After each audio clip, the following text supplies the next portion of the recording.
Jadi kemarin pas lebaran itu sempat bongkar-bongkar gudang karena mau nimbun gabah kan. Terus tidak sengaja nemu karung yang kelihatannya nggak ada isinya, tapi pas diangkat kok berat. Ini karungnya. Dan ternyata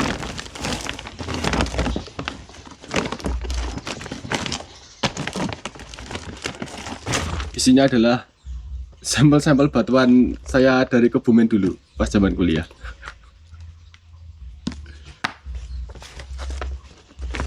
Nah, ini beberapa sampel batuan dari Kebumen atau Karasambung yang pernah saya bawa waktu zaman kuliah dulu.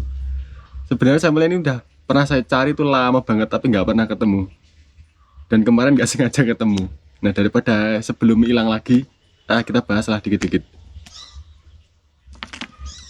Oh iya, seperti info ya, Karasambung sendiri itu terletak di Kebumen dan merupakan salah satu tempat yang paling penting di Pulau Jawa untuk menyingkap sejarah geologi pembentukan Pulau Jawa.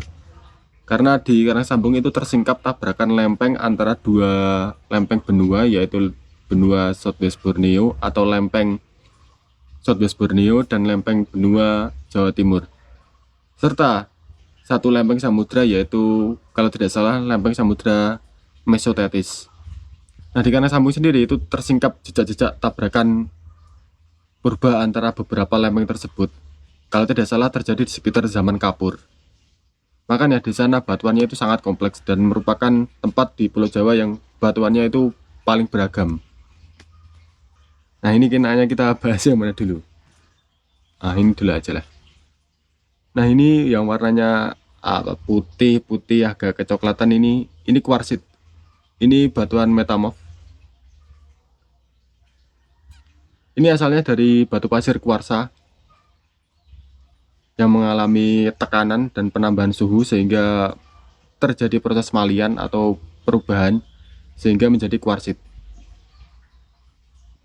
Nah, batu pasir kuarsa sendiri itu adalah tipikal batu sedimen yang dimana itu tersusun dari material berukuran pasir yang terbentuk dari mineral kuarsa. Nah, mineral kuarsanya sendiri itu bisa berasal dari batuan beku seperti granit ataupun diorit. Nah, ketika granit dan diorit mengalami pelapukan, erosi, terus mineralnya lepas-lepas, terus diendapkan, itu nanti menjadi batu pasir. Nah, ketika batu pasir mendapat tekanan, ditekan gini, terus mendapat tambahan suhu atau peningkatan suhu, maka jadilah kuarsit. Nah, ini batuan metamorf. Jadi sebenarnya saya itu punya loop, cuma karena udah bertahun-tahun nggak pernah dipakai, jadi tidak kelihatan. Tapi coba nanti saya taruh di kamera itu nanti bisa kelihatan nggak? Buat ngezoom. Bertahun-tahun nggak pernah dipakai, kotor.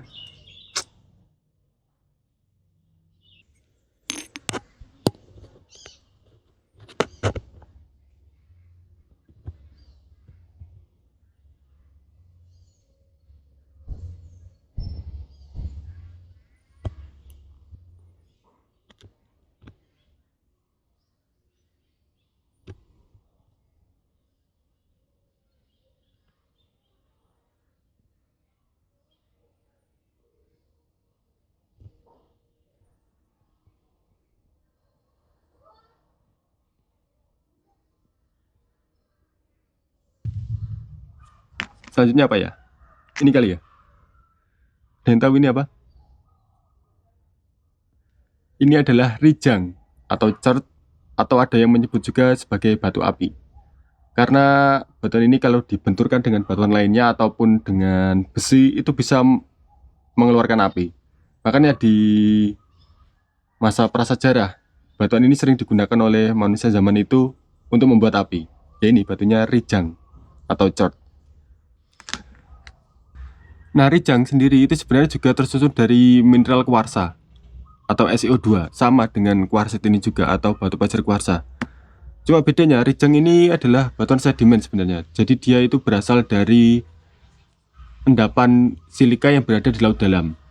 Cuma bedanya kalau kuarsa ataupun kuarsit itu berasalnya itu kuarsanya itu dari batuan beku kayak granit, kayak diorit.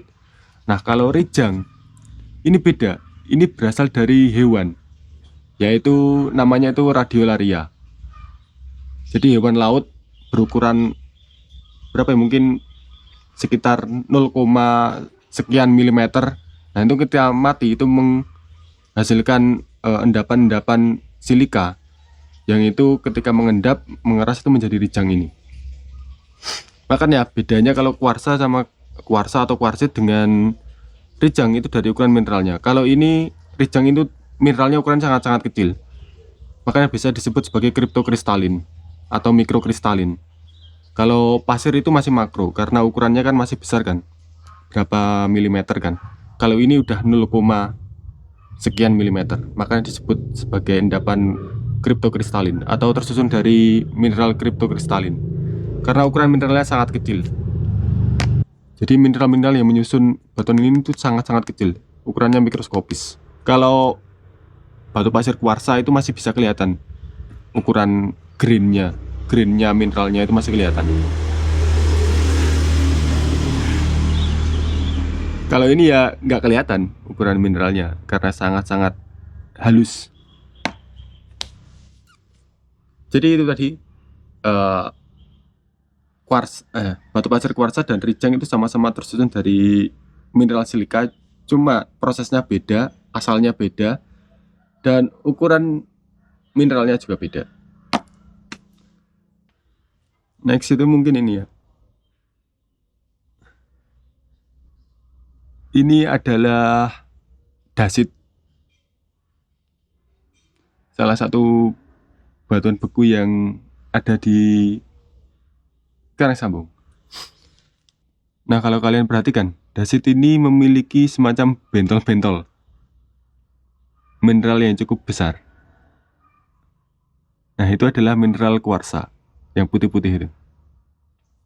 Nah menariknya, dasit ini sebenarnya adalah batuan beku luar. Artinya ini adalah dari lava yang meletus dari sebuah gunung api. Jadi ekstrusif. Padahal biasanya kalau ada mineral-mineral yang besar semacam ini, itu umumnya adalah berasal dari batuan beku intrusif, seperti diorit, granit, gabbro, granodiorit, itu batuan beku dalam. Nah ini tuh batuan beku luar. Nah karena ini adalah batuan beku luar dan memiliki bentol-bentol semacam ini atau mineral yang ukurannya besar atau sebutnya itu phenokris. Nah makanya tekstur semacam ini itu disebut sebagai tekstur porfiritik, walaupun ini adalah batuan beku luar. Nah mungkin kalian sendiri itu kurang populer ya dengan nama batuan dasit. Kalau yang biasa kita dengar tentang magma gunung api kan basalt, andesit, ataupun riolit kalau memang sangat asam. Basalt itu mewakili mafic atau basa, terus andesit itu intermediate, kalau riolit itu asam. Nah, dasit itu berada di antara andesit dan riolit. Jadi sudah di atas intermediate tapi belum sampai asam. Walaupun sebenarnya batuan ini tergolong asam. Jadi dasit itu di antara intermediate dan asam. Nah, itu muncullah dasit ini. Dan dasit ini mengandung silika yang cukup tinggi. Ini bisa dilihat dari phenokris atau kristal-kristal yang ukurannya besar ini, yang putih-putih. Ini adalah mineral-mineral kuarsa. Nah untuk kandungan silikanya sendiri, dasit ini biasanya di atas 60% kandungan silika. Jadi magmanya itu mengandung silika lebih dari 60%. Di atas andesit tapi di bawah riolit. Jadi ya hampir asam. Di atas intermediate tapi nggak sampai asam kayak riolit. Jadi ini dasit, batuan beku luar yang bertekstur porfiritik karena banyak phenokrisnya.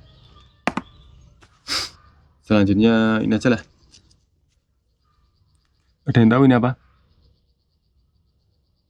Batuan dengan warna hijau dengan tekstur seperti kulit ular.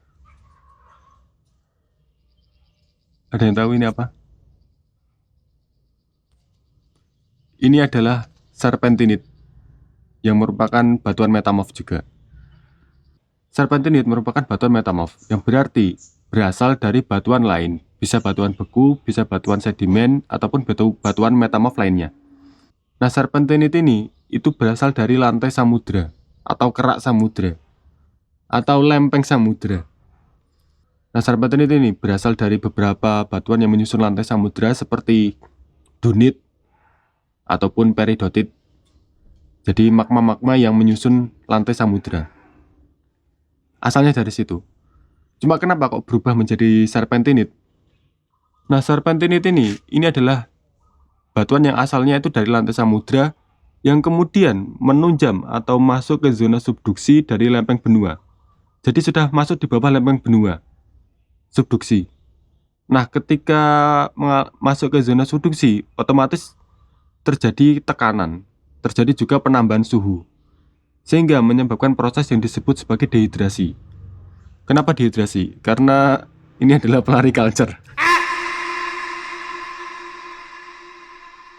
Nah, ketika berada di zona subduksi, yang sebelumnya batuannya itu berasal dari lempeng samudra seperti peridotit ataupun dunit, otomatis mengalami tekanan dan penambahan suhu, sehingga merubah susunan mineral yang berada di batuan tersebut, sehingga yang sebelumnya peridotit, dunit, dan sebagainya berubahlah menjadi ini, serpentinit.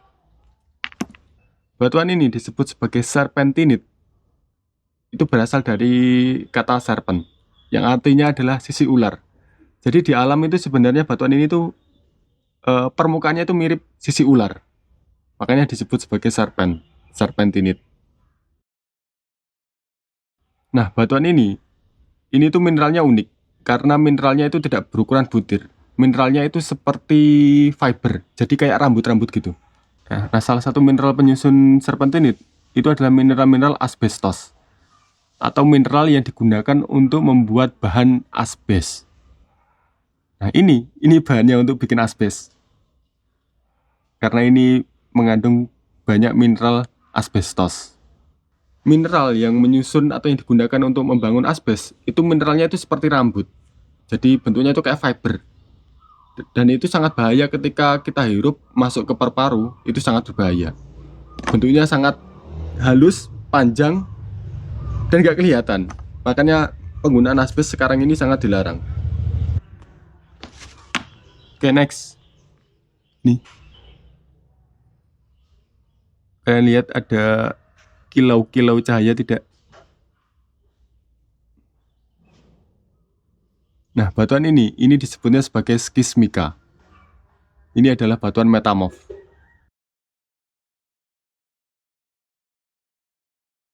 Jadi kenapa ini disebut sebagai skismika? Karena batuan skis ini itu banyak mengandung mineral-mineral yang tergolong sebagai mineral mika, seperti muskovit, biotit, lepidotit, dan sebagainya. Nah, batuan skis sendiri merupakan salah satu batuan yang sering sekali dipakai untuk indikasi bahwa di sana terjadi tabrakan antara lempeng. Karena batuan ini hanya bisa terbentuk jika terjadi tabrakan yang memiliki kekuatan yang sangat besar. Nah, skis sendiri itu awalnya itu merupakan batuan sedimen, yaitu bisa batu lempung, batu lumpur, dan sebagainya. Nah, ketika batu lempung tersebut mengalami tekanan yang begitu besar akibat tabrakan antara lempeng, maka yang terjadi adalah proses yang disebut sebagai foliasi atau persejajaran mineral. Jadi yang sebelumnya lumpur batu lempung itu mineralnya sangat acak, itu nanti ketika terjadi tabrakan antara lempeng akan mengalami remineralisasi, jadi akan menyusun kembali jaringan mineralnya. Nah, makanya kalau kalian perhatikan di sini, skismika di sini itu kayak membentuk kayak semacam lembaran-lembaran. Mineralnya itu seperti membentuk lembaran-lembaran. Nah, inilah disebut sebagai foliasi, yang merupakan ciri dari proses tabrakan lempeng atau mengalami benturan yang sangat keras. Jadi menyusun semacam lembaran-lembaran. Nah, sebenarnya di Karang Sambung itu ada satu lagi batuan yang menjadi indikasi tabrakan lempeng, yaitu filit. Tapi sayangnya saya nggak punya sampelnya. Yang punya ya cuma ini, skismika ini. Kalau metamorph hasil tabrakan lempeng itu sebenarnya ada kelasnya itu 3. Yang paling ringan tabrakannya itu fillet, jadinya fillet. Kalau yang menengah itu ya ini jadi skis. Nah kalau yang tenaganya yang paling besar atau yang paling keras itu nanti jadinya itu nice. Tulisannya GNEISS. Kalau desain saya nyebutnya dulu itu Gneis. Ya emang ada G-nya depannya. GNEISS. Gneis. Nah ini berarti di tengah-tengah, yaitu skis. Saya nggak tahu ya, kalau di karena sambung itu ada nice apa enggak ya. Kalau fillet ada, skis ada, kalau nice nggak tahu saya. Nah yang terakhir, ini saya agak kurang yakin sih sebenarnya. Ini kayaknya itu gamping merah, tapi saya nggak gitu yakin. Sebenarnya bisa diuji pakai HCl, nanti ditetesin HCl. Nah kalau berbusa atau mengeluarkan gelembung itu berarti ini gamping merah. Tapi saya nggak punya HCl jadi nggak bisa nguji. Nah jadi ya segitu aja. Adanya sampelnya yang dari Karasemu cuma segitu. Sebenarnya masih banyak lagi. Kayak batuan beku itu masih ada diabas, masih ada gabro. Terus kalau batuan metamorph itu ya tadi ada fillet, ada marmer, ada apa lagi ya? Banyak lah. Itu pun masih sebagian aja yang udah ditemukan di Kebumen atau di Karangsambung. Masih banyak batuan lainnya yang mungkin belum tersingkap atau belum ditemukan di Kebumen. Ya biarkan orang LIPI yang bekerja. Nanti kalau ada temuan lagi ya kita ikutin aja. Ya sekarang LIPI masih ada nggak ya? Apa udah jadi BRIN? Nggak tahu lah. Udah gitu aja.